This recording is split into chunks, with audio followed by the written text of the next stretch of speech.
everybody, welcome back. If you're new here, hi, I'm Mercury. So today it is a bright and sunny day, so pardon the huge sunglasses, but it is very bright out. I am at Exchange Place, which is an area of Jersey City, and it's just across the way from New York City. Yes. So there's something really cool going on here. There is an art display of sculptures set up all throughout the Exchange Place area. So I wanted to show you some of them. Let's go take a look.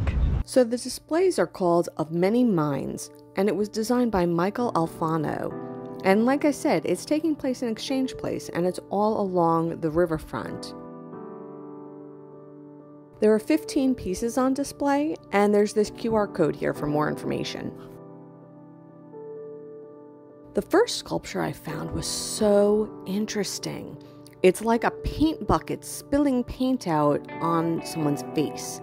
And this is called Liquid Sunshine. But it truly is using the negative space and making something truly unique out of it. This next sculpture is called Questioning Mind, and it's pretty self-explanatory. They kind of carved a question mark out of a face, or carved a face into a question mark shape, I should say. And again, with the negative space and the use of being able to see behind it and wondering what the sculptor was thinking when making it. This next piece is actually two sculptures together called the Gates of Transcendence. And it's these two faces separated, and one World Trade, the World Trade Center building, the Freedom Tower, is directly in between where it's placed. And I was wondering if I looked through the eyes, what it would look like. Sort of like what's imprinting on the mind of this sculpture if it were to have one. I just thought that was interesting perspective to take on it.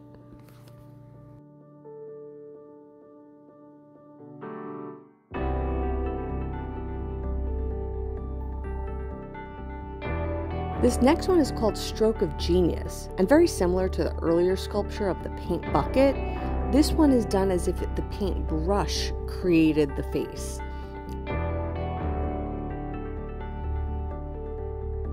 And it just is like such a content look on this face, like the expression. I love it. I find this next sculpture very interesting because it's multiple faces put together to create one face. So it's like the forehead from one person, the eyes from another, the nose from another, the in-between lips.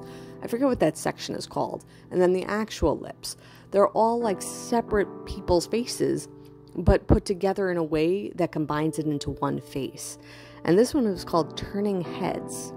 Pretty interesting, huh? So this area, not part of the sculptures on display, but I always find this interesting, and that water was sloshing around, because basically the water is getting pushed in, and this is just a little cutout under the pier. But the birds, like all the pigeons there, they don't mind. They're just chilling. They love it.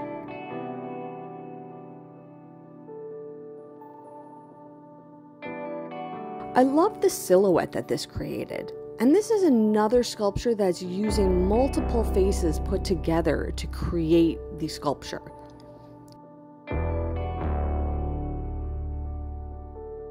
This one is called Self-Reflection.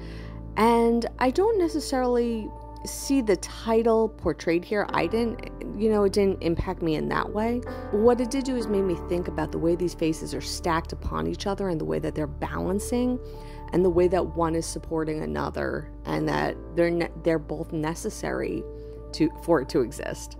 Then we have this sculpture called Evolution, and this one is extremely minimalistic in comparison to the other sculptures that were on display. It's these two side-by-side portraits of faces, kind of like as if they were either moving forward, like closer to each other, or back, but done just the outline.